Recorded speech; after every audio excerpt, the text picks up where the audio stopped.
মসজিদের মাইকের মধ্যে মুয়াজ্জিন আওয়াজ দেয়, হাইয়া আলাস সালাহ। তুমি মাইকটার ভিতরে আওয়াজ শুনিয়া কানে ইয়ারফোন লাগায় ফজরে ঘুমায় গেছো, জহুরটা হেলায় খেলায় কাটায় দিছো, আসরটা খেলার ময়দানে কাটায় দিছো, মাগরিব মোবাইল চালায় কাটায় দিছো, এশা ঘুমায় কাটায় দিছো। আল্লাহর ডাকের জবাব দাও নাই, সাড়া দাও নাই। কিন্তু সাবধান সোনামণি, এই দুনিয়ার রং তামাশা নিয়ে খেলতে খেলতে আমার মালিক একদিন ডাক দিবে, হায়াতের সুতাটা টান দেয়া বলবে, আয়।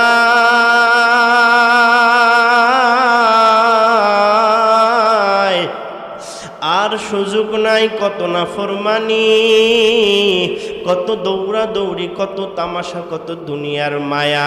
আহারে বন্ধু, চোখ বন্ধ কইরা দেখো না, আপন বলতে দুনিয়ায় কেউ না, কেউ আপন হয় না। আহারে কলিজার টুকরা যুবক, আহারে নবীর আশিক, বালিশের সাথে মাথাটা লাগা চিন্তা কর, দুনিয়ায় কিন্তু কেউ থাকতে পারবে না। তোর টাকায় কেনা খাট থেকে তোরে লাথি মাইরা ফালায়া দিবে, তোর গায়ে তোর জামা, তোর টাকা দিয়া কেনা জামাটা ব্লেড দিয়া টানিয়া ছিঁড়ে ফেলবে। আল্লাহ